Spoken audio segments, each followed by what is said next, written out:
Hey, this is Notser, and today we're taking a look at Ise. This is the premium tier 6 Japanese hybrid battleship carrier.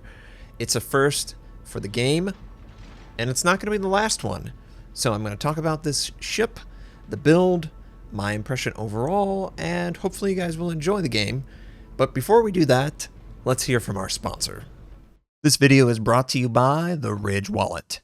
Its light, sleek, and industrial aesthetic provides a minimalist design with maximized functionality. They make the perfect gift for Father's Day. It holds up to 12 cards plus room for cash. There's over 30 colors and styles to choose from, including forged carbon fiber and topographic, just to name a few. If that wasn't enough to win you over, check out the over 40,000 5-star reviews. Each wallet comes with a lifetime warranty. The Ridge team is so confident that you'll like it. They'll let you test drive it for 45 days. You can send it back for a full refund if you don't absolutely love it. They've completely redone the design since the original Kickstarter, with 4 new materials, dozens of new colors, and a much nicer logo. Get 15% off today with free worldwide shipping and returns by going to ridge.com/Notser. That's ridge.com/Notser, and use code DAD15. Link is in the video description. So the Ise Premium Tier 6 Hybrid Battleship Carrier. It's a different beast all entirely, and it's interesting because of that for me. I really like the versatility and the variety that this ship and ships like this can bring to the table, because they are something that hasn't been done yet in the game. And for my money, I feel like they were successful in implementation of the ship. It has strengths and weaknesses, and it's different. So I like all of those and more. So hopefully you guys enjoy this game. But let's talk about the build for the ship itself. I personally play it like a tank battleship. I want to get all the skills in the game that allow me to mitigate damage as best as I can. We have incoming fire alert, grease the gear, adrenaline rush, concealment, emergency repair, fire prevention, and then expert AA marksman. For the modules, we have main armament protection, lower chance of flood and fire, better main gun accuracy, and then faster rudder shift. As you guys can see, it's pretty much the exact same typical battleship build that I play, and the fact that this has hybrid carrier aspects doesn't influence me at all in making a change. It really does play like a battleship. It has the same battleship guns that you would expect. Comparable at this tier. The Fuso, for example, has, I believe, 12 or 10 356mm guns. This has 8. If you've noticed, the number 3 and the number 4 gun, their angle of fire is pretty limited, and that's because there's a giant flight deck on the back of the ship. What that means is this ship is at a disadvantage when it is retreating and firing back. It needs to be moving forward in order to have all guns available to fire on it. Otherwise, you only really can use number 1 and number 2 gun. That does influence the way you would play it, and because of that, I would lean into my opponent more so than leaning away. So, typically think of it as you have most of your guns facing forward versus facing the rear. You would obviously play with a frontal assault, knowing that you will have the most impact with your gun damage. And it's the same here. If you are trying to make this work, you don't want to be retreating from the battlefield, because that's going to further make your guns feel anemic in the ship itself. So you got to consider the positioning, whether you're moving forward or away. Enemy DD thought he was all smart. Pushed forward, attacking me and my teammates. Well, I gave ground, and I eventually was successful in taking him out. Now, this is the cool feature of the Ise. Every 2 minutes, minute and 50, you can call upon a 4-aircraft squadron. Torpedo. You cannot change the torpedo on the armament, whether it's torpedo or dive. It has to be torpedo, and that's for balance. And you'll notice, it has a little bit of an initial boost, rocket-assisted boost takeoff that gets its speed up into the 200 knots. But when the initial boost wears out, you end up settling around 140. So not impressive compared to a aircraft carrier squadron, but it is impressive considering you're a battleship and you can call on an aircraft squadron. What could that actually do? Well, obviously spotting. You can do potentially, I have done in my best case scenario about 10,000 damage with most of my torpedoes landing on the target. And in doing so, he would, try and avoid it, but he would open himself up to follow-up AP damage from my big guns, and of course, they're going to deliver the pain. They're Japanese. They do a good job. And if I play around my strengths, remember, leaning into a forward position rather than angling back, it can be pretty intimidating, honestly. Between the guns and the aircraft, you have to kind of consider both, and in doing so, if you mess up one or the other, it'll leave you vulnerable to the other armament. And that's really the bread and butter of the Ise. Having the potential to combo with yourself against the target is appealing. And that is one of the hybrid advantages, that you could fire your gun and find a position where maybe using the torpedo squadron is more advantageous. You call upon it, again, rocket assisted, and I just want to communicate, guys, they're not going to spend time developing things that don't have value, and because they clearly spend time creating the rocket assist takeoff animation and all the UI elements and all that, I would be very surprised if we don't see another ship that takes advantage of the rocket-assisted squadron.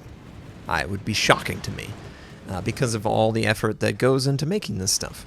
So it's a good, it's a good bet that the Tone, another hybrid, although a cruiser, and maybe even something further down the line could be conceived. And I think, honestly, this was a complete success from my point of view. They created a premium that is a reasonable tier, tier 6. It has both carrier and battleship traits, and it does it in a way that, honestly, is appropriate.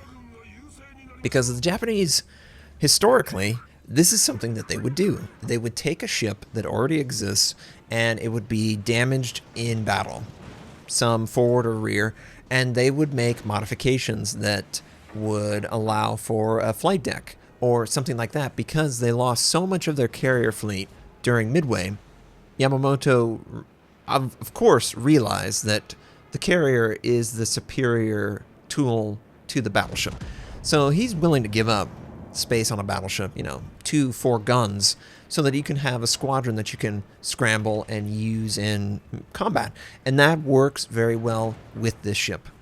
You do have to sacrifice a scout aircraft, so trying to lob shells over an island or getting extra range, that's not really going to happen. It is 356, so in a bottom tier matchup, tier 6 versus tier 8, you can't overmatch. You're going to be dealing with a lot of extra armor that you can't really deal with, and you'll have to fire more high explosive in that situation, but you have the torpedoes. And this squadron's really useful. You can spot a destroyer, you can finish off a target that's moving outside of your range. You can do a lot of things with the squadron that assist your teammate and your team itself. I've heard players complain that, the Ise is overpowered with a division of 3. I don't know a single ship in the game where you're on comms and you're stacking all 3 of your div in the exact same ship, in the exact same strat. That's pretty much overpowered all the time. This game itself doesn't have a lot of protection for overstacking on one aspect. So, as you can imagine, you pull this with 2 others, and then you have a squadron. Well, you have 3 torpedo squadrons that you can cross-drop a single target, and it's nearly unavoidable. And as I said, average a good, strong drop 10,000. So you could conceivably take 30,000 damage every 2 minutes from a division of Ise. But yeah, that's a part of it. That might be frustrating. The nice thing is you take out any aircraft and it reduces the torpedo squadron attack immediately. Every single aircraft is worth 2 torpedoes. So if you commit to dodging and avoiding and giving your AA time to work through the squadron, you can really reduce the Ise's ability to not only use that squadron, but when you are in control of the squadron, you have no other control of the ship. So you are vulnerable. Whatever the waypoint control scheme ends up being, that's what you have to rely on. So a lot of times you need to angle your ship preemptively, and you might even want to activate locking the position of your guns, Shift X, so that it's easier for you to be able to transition between using a squadron and using your guns. Looks like the Koenig's AFK, so we're just going to fire on his forward position. And I'm impressed by the accuracy. It definitely feels like a Japanese battleship. It can be inaccurate at times, especially if you only use gun 1 and gun 2, because gun 3 and gun 4, of course, have huge obstructions that you have to consider. But if you have all 8 guns firing on cooldown, yeah, you can do pretty good damage. I don't feel inadequate at all, and in fact, I look forward to calling on my squadron to give me some different play element. Love the animation, love the visuals. I'm excited. I think that this is definitely a potential opportunity for the Japanese to have their own alternative line. I'm like envisioning a Tier 10 Yamato with only front guns, and it has half of its deck with a carrier. And what that would mean, what would that squadron provide to the game? Would that be compelling and interesting? Dropping on you, Gallant. You can't just hide and avoid taking damage. You have to treat it with respect. You have to position yourself so you have a way out. If you don't do that, you're not going to get out. And, you know, that's the hard truth that a lot of players just don't want to hear. They want to hear that, oh, you know, it's a carrier, it's overpowered because carrier's a carrier. It's not overpowered. This is very fair, what it's trying to do. When the player is controlling the squadron, he's not controlling the battleship.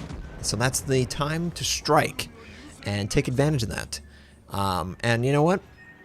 I'm not going to sit here and say, oh, you know, the divisional thing that's overpowered.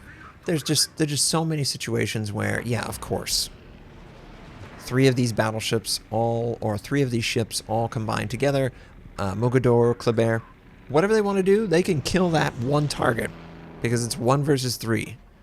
But you have to try and consider, oh, this is what they're trying to do.